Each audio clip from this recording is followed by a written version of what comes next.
na ipadala na ang babala. Hindi ito isang pagsasanay, hindi ito isang pagsubok. Totoo ito at nangyayari na ngayon. Sa isang command center, pinal na ang huling desisyon. Sa buong continental US, milyon-milyong tao ang kumukuha ng telepono, sumisilip sa bintana at iniisip kung ano ang ibig sabihin ng ligtas ngayon. At halos tiyak na wala sa inaakala mong lugar ang kanlungan. Dahil bago pa dumating ang kahit isang nakikitang misil, may ibang nangyayari muna. Isang pagsabog sa itaas ng kontinente, hindi para sirain ang mga lungsod, kundi wasakin ang koordinasyon. Hindi mo maririnig o makikita ito. Nawala ang kuryente sa maraming estado sa loob ng wala pang isang segundo. Namatay ang mga teleponyo habang nag-scroll, naging blanko ang mga screen ng air traffic control at huminto ang mga fuel pump habang may nagsasalimpa ng gasolina. Hindi unti-unti ang pagbagsak ng grid, bigla itong nawawala. Hindi sa lahat ng lugar, pero sapat na para mabasag ang tugon bago ang unang tama. Sumunod ang mga warhead at hindi mga lungsod ang tinamaan ng unang bugso. Mali ang akala na agad natabunan ng mushroom cloud ang masisikip na skyline. Ang nuclear first strike ay hindi parusa, kundi matematika. Ang target ay mga bagay na kayang gumante. Ang mga ICBM fields sa Montana, Wyoming at North Dakota ay mga rehiyong itinayo sa ideya na hindi nila kailangang ipagtanggol ang sarili kundi gumanti lang. Wala na sila mula pa sa simula. Sunod dito ang mga base ng submarino sa Georgia at Washington State. Ang mga barkong may kakayahan sa pangalawang pag-atake ay hindi pinayagang umalis ng pantalan at sinira kung saan sila nakadok. Sumunod dito ang command and control. Virginia, Colorado, Nebraska. Hindi ito mga simbolikong target. Mga target itong may mahalagang tungkulin. At ang tungkuling iyon ang unang binubura. Isa-isa, tinatanggal ang mga estrukturang nagbibigay daan sa paggante. At sa oras na pumasok na sa usapan ng mga lungsod, nakatakda na ang kinaroroonan mo. Hindi ito tanong kung ano ang tatamaan. Tanong ito kung ano ang hindi. Ngayon, tingnan mo ang natira. Nasa Mackinac Bridge ka, 5 milyang bakal at kable, tanging daan sa pagitan ng Upper Peninsula at ibabang Michigan. Sa likod mo, ang industrial na Midwest ay nasa loob ng isang koridor ng fallout na sumasaklaw sa maraming estado. Chicago, Detroit, Cleveland, lahat na nagbigay kahulugan sa paggawa sa Amerika ay ngayon ay hinihipan ng hangin mula sa mas mahahalagang target. Ngunit sa harap mo, may ibang naghihintay. Isang magubat na peninsula na napapalibutan sa tatlong panig ng pinakamalaking freshwater system sa mundo. Ang Great Lakes ay naglalaman ng 21% ng surface freshwater sa buong mundo. Ibig sabihin, hindi ka mauubusan ng tubig bago ka mapahamak ng iba. Sa isang siglo, nilaktawan ng modernong ekonomiya ang rehiyong ito.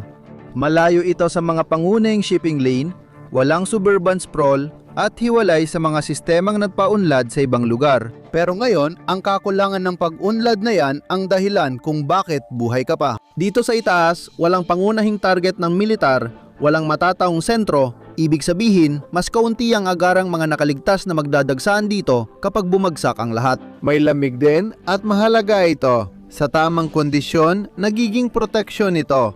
Ang Great Lakes ay nag-iimbak ng napakalaking init at hindi tulad ng hangin, mabagal magbago ng temperatura ang tubig. Malaking bagay yon. Sa nuclear winter, pwedeng bumaba ang global na temperatura ng lupa ng mga 14.4 na degrees Fahrenheit dahil sa uling sa atmosfera. Sa mga rehiyong nasa loob ng lupain, mabilis bumababa ang temperatura at nagiging hindi matatag ang panahon, kaya lumalala ang kalagayan ng pagsasaka. Ngunit iba ang sitwasyon sa mga lugar malapit sa malalaking lawa. Dahan-dahang inilalabas ng mga lawa ang init, kaya nababawasan ang matitinding pagbabago ng klima kahit din ito napipigilan ng lamig. Nagiging mas matatag ang klima kumpara sa loob ng bansa. Nagiging mas pare-pareho ang mga panahon ng pagtatanim kahit sa ilalim ng matinding kondisyon ng uling. Ang parehong lawa na dati hadlang sa pag-unlad ng ekonomiya ay nagiging lifeline, literal na lifeline. Sa Gulf Coast, kailangan ng komersyal na mangingisda ng diesel, satellite GPS at deep sea gear para makapag-operate. Pag namatay ang grid, natitigil ang mga bangka sa pantalan. Sa Upper Peninsula, ang pangingisda ay depende sa kakayahan ng tao. Hindi lumilipat ang mga species sa tubig kahit magbago ang kondisyon. Lagi silang nandoon, laging abot ng maliit na bangka at lambat. Ang mga gubat ang nagbibigay ng iba pang pangangailangan. Ang mga usa, maliliit na hayop, at pagkuha ng pagkain sa kalikasan ay nagbibigay ng sari-saring pagkain. Ibig sabihin nito ay kaligtasan. Hindi kulang ang yaman, kundi hindi pa naabot ng pangangailangan ng mga ito. Ang tulay lang ang tanging daan papasok at palabas na ibig sabihin Ang nagpoprotekta sa iyo ay kinakalkula na ng 10 milyong tao sa kabila. Ang kalamangan ay umiiral lang habang may hindi pagkakapantay-pantay. May 300,000 katao sa rehiyon. Sa krisis, nagiging imbudo ang Mackinac Bridge. Kung kahit kaunting residente ng Lower Michigan ang pumunta sa Hilaga, magbubuo ng bottleneck ang tulay. Kapag nagbara ito, mapipilitan ng peninsula na tanggapin ang populasyon na hindi nito kayang pakainin. Kung ito ay maisara o masira, makakaligtas ang peninsula. Pero ang sinumang nasa maling panig ay mananatili roon. May isa pang alalahanin na madalas hindi napapansin sa mga survival map. Ang Palisades Nuclear Plant sa Timog Kanlurang, Michigan at ang Fermi 2 plant malapit sa Detroit ay nasa baybayin ng Great Lakes. Kapag nawala ng kuryente at hindi lumamig ang mga reactor, makukontamina ang lawa. Ang dating pinagkukunan ng buhay mong tubig ay magiging panganib. Ang Upper Peninsula ay laging malamig, malayo at hiwalay, kaya hindi nakakaakit ng patuloy na pamumuhunan. Sa ngayon, ang sobrang lamig at layo ang nagtatakda ng pag-itan ng pagkakalantad at kaligtasan. Ilang oras ng tahimik ang mga sirena. Habang nagre-react pa lang ang iba, tapos ka namang desisyon. Nasa tamang lugar ka na, siguro sa isang liblib na lambak sa West Virginia at hindi ka naaalis. Ang tuktok ng bundok ay nakakagawa ng hindi kayang gayahin ng inhenyerong sistema. Hinuhuli nila ang hangin at pinipigilan ang pagdaan ng radioactive na particle sa bulubunduking lupa. Tumatama sila sa dalisdis, napipilitang tumaas at lumamig bago bumagsak mula sa hangin. Sa liblib na lugar sa kabila, aramihan ay nalaglag na. Ang nananatili doon ay hangin na tahimik na nilinis ng mga bundok. Walang mga magkakumpol na instalasyong militar para bigyang katwiran ang isang unang pag-atake. Walang malalaking sentro ng populasyon sa unang bugso. Ang hangin mula silangang koridor ay tinutulak ang kontaminasyon pahilagang silangan palayo sa iyo. Pero dito, gumagana lang ito habang may sistema pa sa ibang lugar. Kaya ang tanong, ano ang mangyayari kapag tuluyan na itong nawala? Sa buong bansa, lahat ay titigil. Walang tubig, walang pagkain, walang komunikasyon. Sa Appalachia, libu-libong natural na bukal ang nagtutulak ng tubig palabas gamit ang grabidad. Walang pump, treatment plant o kuryente. Tubig na dekada nang nasala sa patong-patong na bato bago umabot sa ibabaw ng lupa. Habang nauubusan ng malinis na tubig ang mga lungsod sa loob ng 2 araw, dito tuloy-tuloy pa rin ang daloy ng tubig at narito na ang kaalamang kailangan para mabuhay. Sa mga komunidad sa Appalachian, ang pamumuhay na walang koneksyon sa grid ay hindi itinuturing na proyekto o reserbang plano. Yan ay simpleng pagpapatuloy lamang. Malapit sa Monongahela National Forest, may mga pamilyang patuloy gumagamit ng mga kasanayang hindi nawala at hindi lang basta libangan o muling natuklasan. Ipinasa at patuloy na ginagamit ang mga ito, gaya ng pagpepreserba ng pagkain, pagpapatuyo ng karne sa asin, paglalagay ng gulay sa mga garapon na salamin na tumatagal ng ilang taon sa estante kahit walang pagpapalamig, at pagpapausok ng huli gamit ang matigas na kahoy. Hindi ito isang hanay ng mga kasanayang pang-survival, kundi pagpapatuloy ng normal na buhay sa ibang sitwasyon na inaalis ang bagay na madalas hindi napapansin, ang oras na kailangan para matuto kapag nasa ilalim ng pressure. Ang asin ay mahalagang yaman na madalas di napapansin. Sa lambak ng Kanawa, may malalaking deposito ng asin. Ang J.Q. Dickinson Salt Works ay 200 taon nang kumuha ng asin mula sa latang tubig sa ilalim ng lupa. Bago pa magkaroon ng refrigeration, ang asin ang nagiging dahilan kung bakit napapanatili ang protina at hindi ito nasasayang. Hindi nagbago ang equation na yan. Ang nagbago lang ay ang sistema sa paligid nito. Hindi lang yon ang yaman ng rehiyong ito. May mga patong din ng karbon sa mga bundok na ito. Ilan sa pinakasiksik na deposito sa Hilagang Amerika. Hindi na ito para sa planta ng kuryente, kundi para sa pagpainit, pagluluto at mga pangunahing pangangailangan kapag nawala ang ibang pinagkukunan ng enerhiya. May hangganan ang Appalachia na di kayang ayusin ng kaalamang ipinamana ng mga henerasyon. Ang lupang sumasala sa fallout ay siya ring nagbubukod sa mga komunidad. Ang 10 milya sa tuwid na linya ay nagiging 40 milya kapag dinaanan sa kalsada kung madaanan pa nga ang kalsada. Kung walang gasolina, komunikasyon at koordinasyon, bawat komunidad ay nagiging hiwalay at nagsasarili. Kung kulang ang iyong kanlungan ng asin, tubig o taong may kaalaman, parang nakakulong ka sa likod ng bundok at wala kang parang marating ang lugar na mayroon yon. Pinoprotektahan ka at inihihiwalay ng mga bundok. Silang nagkokontrol ng galaw papasok at palabas, kahit gusto mo o hindi. Pantay lang ang hangin na binibigay nila sa lahat. Ang pagkakaiba, alam na ng pamilyang hindi umalis kung aling bukal ang ligtas at delikado. Matagal nang namumuhay ang Appalachia sa kabilang panigna ng sistemang iyon. Kung ang pagkakahiwalay sa sistema ay kalamangan, ang mas paglayo ay nagbabago na ng tuluyan sa mga patakaran. May 100 milyang walang anuman sa pagitan mo at ng pinakamalapit na pangunahing target. Hindi ito talinghaga, totoong distansya ito. Ngayon, nakatayo ka sa gilid ng Frank Church River of No Return Wilderness sa gitnang Idaho. Isang matarik na bulubundukin na nahirapan tawirin ng US Army. Hanggang ngayon, may mga bahagi pa rin dito na halos di mararating sa lakad. Sobrang lawak nito na kaya mo maglakad ng linggo nang di tumatawid sa kalsada. Ang pag-iisa ay naging panangga. Humihina ang radioactive fallout habang lumalayo sa pinagmulan dahil nagdidecay ang mga particle, kumakalat ang mga ito at numinipis ang konsentrasyon. Sa malalalim na bahagi ng bundok, ang dating nakamamatay malapit sa pinagmulan ay maari nang malagpasan ng buhay. Sapat na yon. Ang mga bangin sa Rocky Mountain ay matarik at makitid. Sa ilalim ng bangin malapit sa Salmon River, para kang nasa nakakubling bahagi ng lupa na hiwalay sa langit. Ang mabibigat na fallout particle ay nananatili sa tuktok ng bundok. Malinis ang hangin sa lambak dahil ang lupa ang sumasalo ng fallout. Pero hindi lahat ng bahagi ng Rockies ay ligtas. May ilang pangunahing target sa Colorado. NORAD sa loob ng Cheyenne Mountain, Peterson Space Force Base malapit sa Colorado Springs. Hindi opsyonal ang koordinateng ito sa strike plan. Ang pagitan ng kaligtasan at pagkalantad ay nasusukat sa layo, sa milya, mula sa mga puntong yon. Wala sa radius na yon ang gitnang Idaho. 300 milya ito mula sa pinakamalapit na strategic installation, kaya mahalaga ang layo nito. Hindi umaasa sa infrastruktura ang pagkain dito.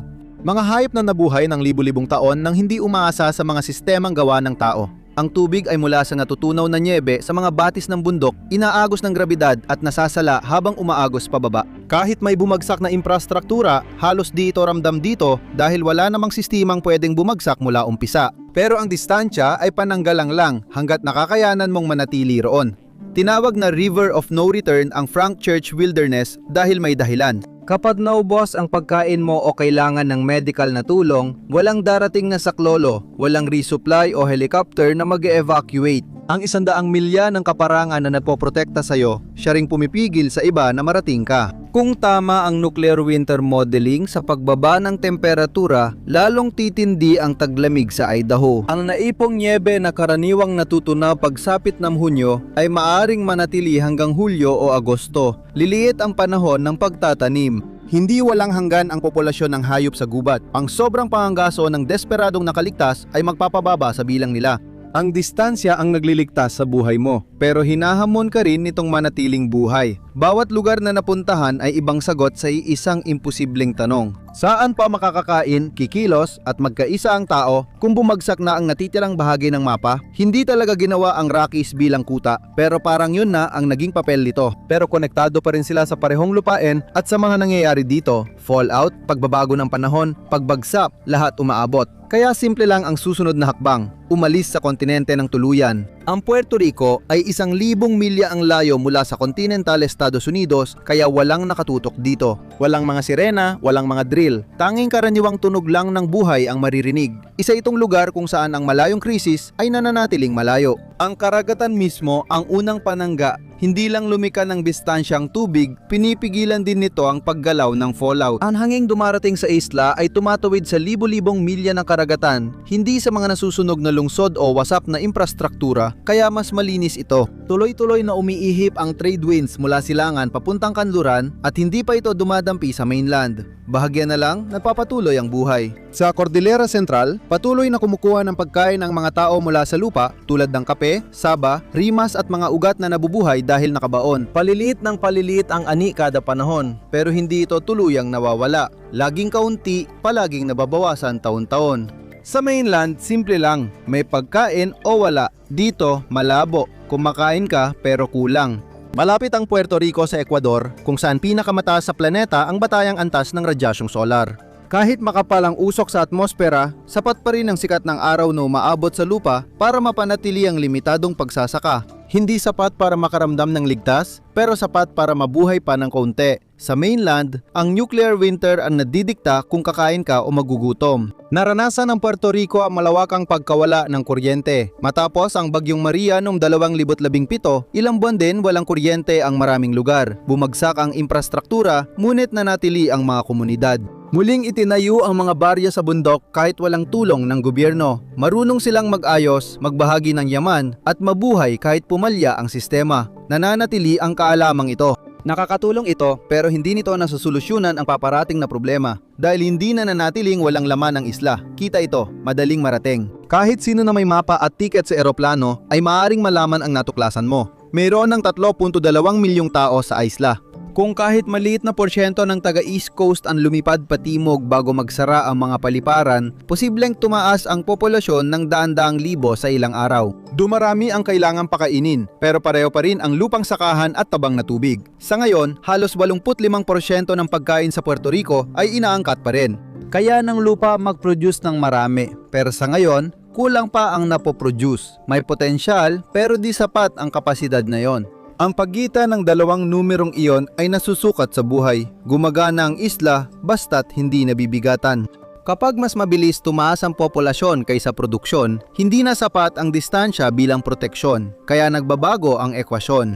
Hindi mas malaki, hindi mas malayo, kundi mas maliit. 65 milya sa timog, may mas maliit na tuldok sa mapa. At ang pagiging tuldok ang buong punto. Wala na ang lahat ng iba. Ang mga lungsod ay naging guho. Makikita sa mga mapa ang mga baybaying nasunog. Ang mga sistemang dating nagdudugtong sa lahat ay gumuho na. At sa gitna ng mas malawak na pagkabigong iyon, narito pa rin ito, St. Croix. Halos hindi ito napapansin sa isang estratehikong mapa. Masyadong hiwalay, masyadong mababa ang halaga para bigyang katwiran ang isang pag-atake. Sapat na kaliit ang isla para baliwalain. Karamihan ng bahay ay gumagamit ng cistern, mga imbakan sa ilalim ng lupa para sa tubig ulan. Hindi mahalaga kung masira ang tubo o tumigil ang pump. May sariling supply ng tubig sa ilalim ng sahig ang bawat bahay. Kailangan lang ng timba. Naglalagay ang taga-isla ng isda sa cistern para kainin ng kitikiti at mapanatiling malinis ang tubig. Mayroon pa ring mga isda sa mga bahura sa paligid ng St. Croix pero hanggang walang anumang bagay na magtutulak sa kanila lampas sa kanilang hangganan.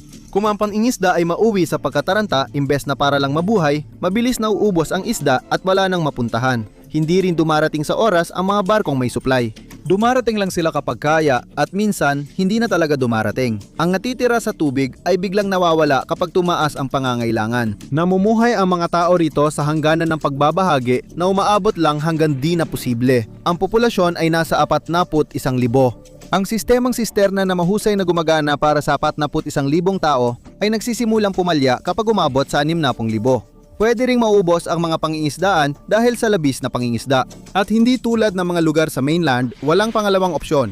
Sa St. Croix, hindi ka pwedeng maglakad papunta sa susunod na lambak o magmaneho papunta sa susunod na bayan. Nasa isang bato ka sa gitna ng dagat. Kung maubos ang isda, matuyo ang mga sisterna at dumami ang tao, wala ka nang mapupuntahan. Ang kaliitan nag-alis sa iyo sa listahan ng mga target ay siya ring naglilimita ng dami ng pwedeng mabuhay doon. Kung ang pagbabawas ng target ay naglalagay ng limitasyon, kailangang baguhin ang estratehiya.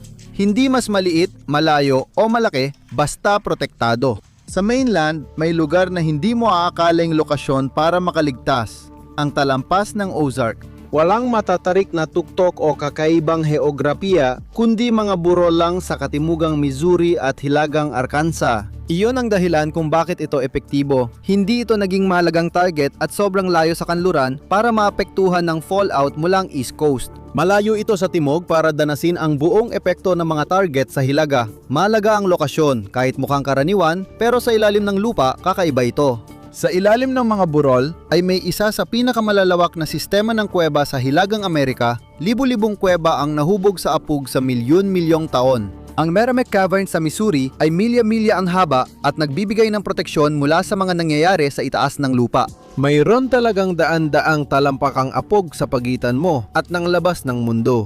Natural itong bunker na di kayang tularan ng pera o abutin ng kahit anong sandata. Hindi rin tuluyang na industrialisa ang agrikultura rito. Hinati-hati pa rin ito sa maliliit na lupang pag-aari ng pamilya. kumakain ng damong natural ang mga baka, dinidiligan ng bukal ang mga harden, iba-iba ang tanim bawat lote, at malayang gumagala ang mga mailap na hayop. Kung pumalya ang isang pinagkukunan ng pagkain, may ibang tumutubo. Di man kasing husay ng taniman ng mais sa Midwest ang Ozarks, may mga nakahandang pamalit ito. Iyan lang ang estratehiyang pang-agrikultura na makaliligtas. Walang pakialam ang mga kuweba sa nangyayari sa ibabaw ng lupa o sa abot ng fallout. Hindi nito iniintindi kung ano mga lungsod ang nawala. Tumagal na ang mga ito ng 1 milyong taon at magtatagal pa ng 1 pang milyong taon. Ang bagay na yan ang pinakamadalang na natitira sa mundo ngayon. Pero may kapalit din ang pagkakahiwalay na yan. Walang malawakang serbisyong medical dito. Malayo ang mga ospital. Ang pinakamalapit na trauma center ay nasa Springfield o Little Rock. Na kapwa, hinaharap din ang sarili nilang pagbagsak.